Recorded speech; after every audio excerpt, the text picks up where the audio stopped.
이 여자 처음부터 모든 걸 계산했습니다. 화려한 날들 41회. 겉으로는 가족을 지키려는 어머니처럼 보이지만 그 속내를 들여다보면 소름이 돋을 수밖에 없는 한 여자의 민낯이 드러났습니다. 고성희. 이 여자는 과연 피해자일까요? 아니면 모든 것을 조종해온 가해자일까요? 오늘 41회는 단순한 가족 드라마가 아닙니다.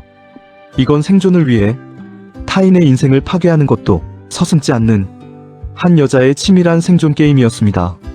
그리고 그 게임의 희생양들이 하나둘 깨어나기 시작했습니다. 잠깐 영상을 시작하기 전에 구독과 좋아요 부탁드립니다. 알림 설정까지 누르시면 다음 리뷰 찾기 쉽습니다. 은호가 고성희의 집 앞에 나타났을 때 시청자 여러분은 어떤 생각이 드셨나요? 용감한 은호가 드디어 맞서는구나 라고 생각하셨나요? 아닙니다. 이건 용기가 아니었습니다. 이건 절망적인 최후의 선택이었습니다. 은호는 말합니다. 당신 남편한테 다 말하겠다.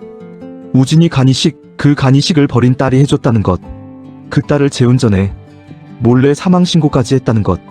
여기서 주목해야 할 건 은호가 이 카드를 왜 이 시점에 꺼냈느냐는 겁니다.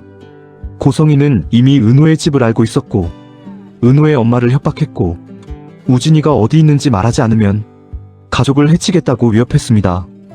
은호는 선택의 여지가 없었던 겁니다. 친구를 지키려다가 자신의 가족이 위험에 빠진 상황.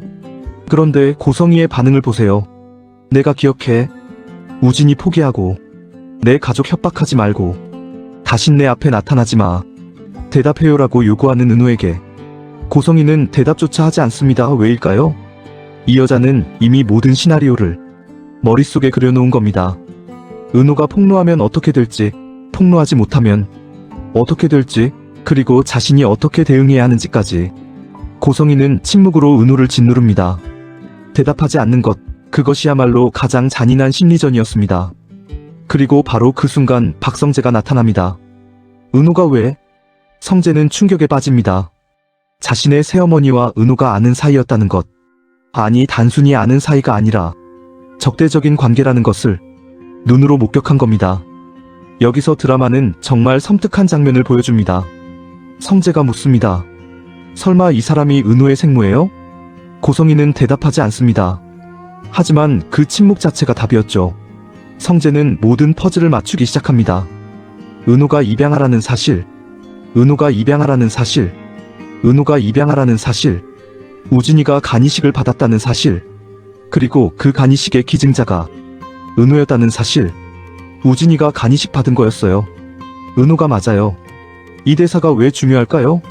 성재는 지금까지 고성희를 완벽한 새어머니로 믿어왔습니다. 자신의 아버지를 행복하게 해주는 모성애가 넘치는 여자로요. 하지만 이 순간 그 믿음이 산산조각 나는 겁니다. 딸을 버린 여자, 딸을 사망신고까지 한 여자, 그리고 그 딸의 간을 아들을 위해 이용한 여자. 성재의 세계관이 완전히 무너진 겁니다. 이제 본격적인 심리전이 시작됩니다. 고성희는 성재를 불러앉힙니다. 그리고 말합니다. 성재야, 난 너한테 설명할 수 없는 어떤 삶을 살았던 사람이고 내가 이해할 수 없는 어떤 짓을 할 수도 있어. 근데 중요한 건 내 아버지와 나와의 관계야. 여기서 고성희가 사용하는 전략은 정교합니다. 첫 번째, 자신을 피해자로 포지셔닝합니다. 버려야 하는 엄마의 마음을 알아. 내가 뭘 알아? 너희 엄마 너도 버리고 나갔잖아. 자신도 어쩔 수 없는 상황이었다는 프레임을 씌우는 겁니다. 성재의 친엄마도 성재를 버렸으니 자신도 비슷한 상황이었다는 식으로요. 두 번째, 아버지를 방패막이로 삼습니다. 내 아버지한테 내가 어떤 사람인 줄 몰라. 외로웠던 가슴을 채워준 사람이고 이쁜 영나를 낳아준 사람이고 너 7살부터 키워준 사람이고 내 아버지한테 헌신을 다해서 행복하게 해준 사람이야. 이건 정말 치밀한 심리 조작입니다. 고성희는 자신의 과거를 폭로하는 것이 아버지를 배신하는 행위라고 프레임을 씌웁니다. 내가 아버지를 사랑한다면, 아버지를 지키고 싶다면 입을 다물어야 한다고요. 세 번째, 최종 카드를 꺼냅니다. 내가 칼로 내 모가지 치겠단 말이잖아. 내 아버지 앞에서 그 몽둥이 칼을 휘두르고 싶어. 그래서 내 모가지가 댕강 떨어져 나가는 걸 내 아버지가 보게 하고 싶니? 이건 협박이 아닙니다. 이건 감정적 인질극입니다. 고성희는 성재에게 선택을 강요합니다. 진실을 말해서 아버지에게 상처를 주거나 침묵해서 아버지를 보호하거나, 그리고 이 선택 자체가 성재를 괴롭히는 올가미가 되는 겁니다. 성재는 무엇을 해야 할까요? 옳은 일은 명확합니다. 아버지에게 진실을 말하는 것. 하지만 그 진실이 아버지를 파괴할 수도 있다는 걸 알게 된 순간 정의는 더 이상 단순하지 않습니다. 은호와 지혁이 성재에게 말합니다. 성재야, 우리 조금만 더 시간을 갖고 생각해보자. 왜 은호조차 성재에게 신중하라고 말할까요? 은호는 이미 고성이가 어떤 인간인지 알고 있습니다. 이 여자는 궁지에 몰리면 더 위험해집니다. 이렇게 나 때문에 과거가 들통나고 자기 위치가 무너지게 되면 절대 그냥 넘어가지 않을 거예요. 은호의 이 경고는 단순한 걱정이 아닙니다. 이건 예언입니다. 고성이는 지금까지 자신의 지위를 지키기 위해 무슨 짓이든 해왔습니다. 친딸을 버렸고 사망신고까지 했고 아들의 간이식을 위해 버린 딸을 다시 찾아와 이용했습니다. 이런 여자가 자신의 과거가 폭로되는 순간 어떤 선택을 할까요? 가만히 무너지는 걸 지켜볼까요? 절대 아닙니다. 그리고 한편에서는 또 다른 폭풍이 몰아치고 있습니다. 고성이의 남편 박진석 회장이 우진에게 연락이 안 된다는 걸 알게 됩니다. 전화도 안 받고 문자에 답도 없어. 비서를 통해 확인한 결과 충격적인 사실이 드러납니다. 한우진 씨 이번 학기 휴학했답니다. 아파서요. 간경화로 인한 간이식을 회복해서 휴학했다가 며칠 전에 자퇴서를 냈답니다. 간이식? 자퇴? 박진석 회장은 아무것도 몰랐습니다. 자신의 아들이 죽을 뻔한 병에 걸렸다는 것도, 간이식을 받았다는 것도, 학교를 그만뒀다는 것도, 왜 고성이는 남편에게 이 모든 걸 숨겼을까요? 표면적인 이유는 명확합니다. 우진의 간이식 기증자가 자신이 버린 딸, 은호라는 사실을 들키고 싶지 않았던 거죠. 하지만 더 깊이 들어가 보면 이건 고성이의 통제욕과 연결됩니다. 고성이는 모든 걸 자신이 컨트롤하고 싶어 합니다. 남편조차도 자신의 계획 밖의 변수가 되는 걸 원하지 않습니다. 우진은 고성이에게 소유물이었습니다. 사랑하는 아들이 아니라 자신이 관리하고 통제해야 할 대상이었던 거죠. 그런데 그 우진이 은호의 도움으로 탈출했습니다. 고성이에게 이건 단순한 독립이 아닙니다. 이건 배신입니다. 그리고 또 다른 자녀도 균열을 일으키고 있습니다. 박영나. 고성이가 애지중지 키워온 딸. 조신하고 차분하고 순종적이기만 했던 딸이 가출을 감행합니다. 아버지. 저는 독립합니다. 나이는 이미 성인이고 앞으로 아버지께 어떤 경제적 도움도 받지 않고 자립하겠습니다. 영란은 웹툰 작가가 되고 싶어 합니다. 하지만 아버지 박진석은 단호하게 반대했죠. 수조의 그룹딸로 태어났으니까 거기에 걸맞게 살아야지. 하지만 영란은 묻습니다. 아빠 대답해주세요. 내가 왜 맞아야 돼요? 나 웹툰 작가면 왜 안 되는데요? 난 아빠 딸로 태어난 박영나고요. 수조의 딸 안 해도 돼요. 이 장면에서 중요한 건 영나가 자아를 찾기 시작했다는 겁니다. 영나는 말합니다. 아빠, 내가 비정상이라고 생각 안 해봤어요? 엄마 아빠 말에 무조건 내내하고 친구도 안 만나고 너무 얌전하지 않았어요? 영란은 깨달은 겁니다. 자신이 지금까지 살아온 삶이 자신의 삶이 아니었다는 것을. 고성이의 통제 아래에서 재벌가 딸이라는 틀 안에서 영란은 자기 자신을 잃어버렸습니다. 그리고 이제 그걸 되찾으려고 하는 겁니다. 자, 정리해볼까요?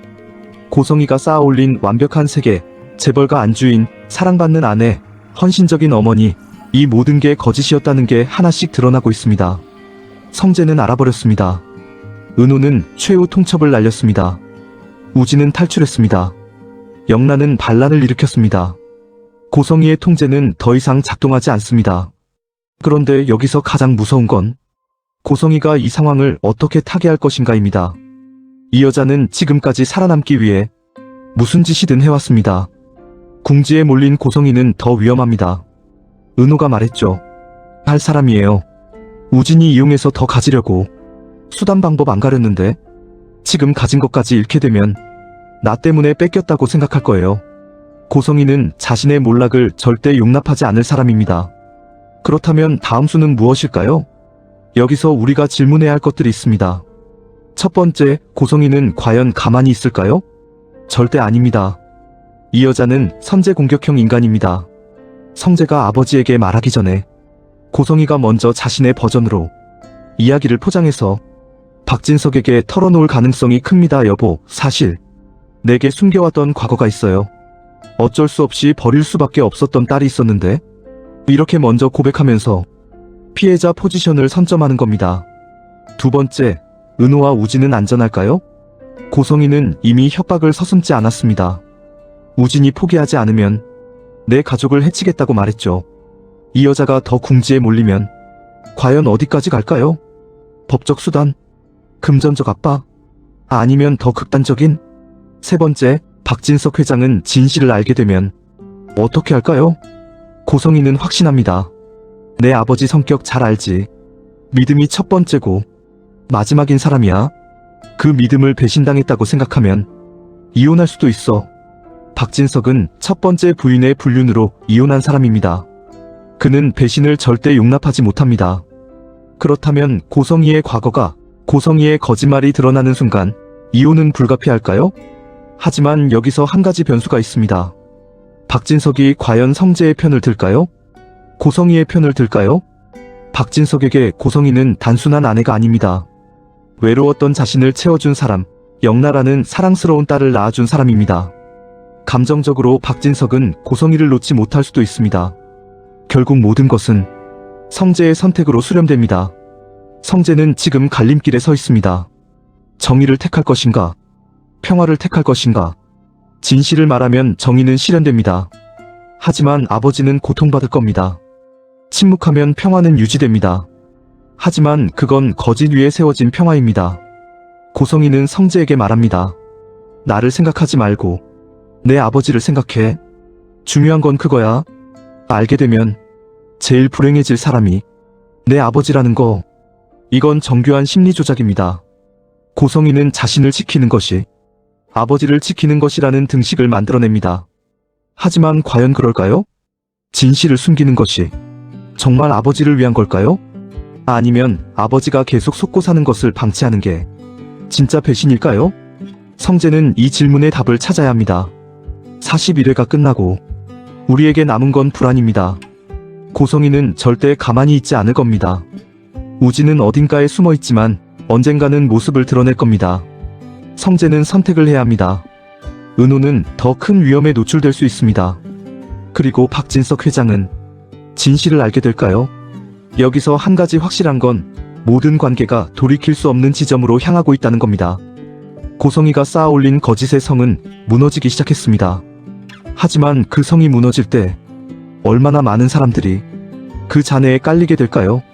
이 회차는 단순한 갈등이 아니라 생존을 위해 거짓을 쌓아온 한 여자의 민낯이 드러나는 과정이었습니다.